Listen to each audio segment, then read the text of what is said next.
کہ لوگ کہتے ہیں کہ اگر کسی مسلمان یعنی باوضو شخص کا سطر کھل جائے،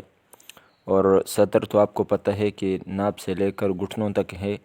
ناپ داخل نہیں ہے لیکن گھٹنے اس میں داخل ہے، لہٰذا اگر کسی کا وہ کہتے ہیں کہ سطر کسی کا کھل جائے تو اس کا وضو ٹوٹ جاتا ہے،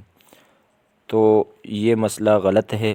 صحیح مسئلہ یہ ہے کہ سطر کھل جانے سے کسی کا وضو نہیں ٹوٹتا۔ ہاں، یہ اپنی جگہ الگ بات ہے کہ کسی کا سطر اپنے سطر کو کھولنا اور لوگوں کو دکھانا یہ حرام ہے، یا کسی کا دوسرے مسلمان یا دوسرے کسی انسان کے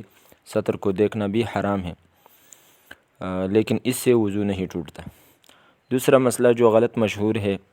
وہ یہ ہے کہ کچھ لوگوں کا یہ گمان ہے کہ اگر کسی کا سور یعنی خنزیر پر نظر پڑ جائے اور تو اس دیکھنے والے کا وضو اس سے ٹوٹ جاتا ہے، تو یہ بھی غلط ہے، اس کی بھی کوئی اصل نہیں۔ درست بات یہ ہے کہ خنزیر اپنی جگہ وہ نجس ہے، گندہ ہے، پلید ہے، اور اس کا جوٹا بھی حرام ہے، اور اس طرح اس کا پسینہ بھی ناپاک ہے، اس کا گوشت بھی حرام ہے، لیکن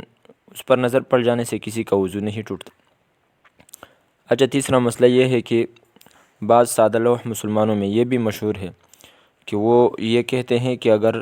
کسی شخص نے استنجا سے کسی پانی سے استنجا کیا، مثال کے طور پر لوٹے وغیرہ کسی برتن سے اس نے استنجا کیا اور اس برتن اور لوٹے میں کچھ پانی رہ گیا، تو کہتے ہیں کہ اس پانی سے استنجا کے اس بچے ہوئے پانی سے اب وضو کرنا جائز نہیں ہے، تو اس کی بھی کوئی اصل نہیں ہے۔ درست بات یہی ہے کہ استنجا کے لیے اپنا لوٹا ہو، وضو کے لیے اپنا لوٹا ہو اور اپنا برتن ہو، لیکن اگر اسی استنجا کے بچے ہوئے پانی سے وضو کیا جائے تو اس سے وضو جائز ہے، اور شریعت میں اس پر کوئی پابندی نہیں ہے۔ لیکن ادب اپنی جگہ الگ بات ہے کہ ادب کرتے ہوئے بندہ استنجا کے لیے الگ سا پانی استعمال کرے اور وضو کے لیے الگ سا پانی استعمال کرے، تو یہ اچھی بات ہے۔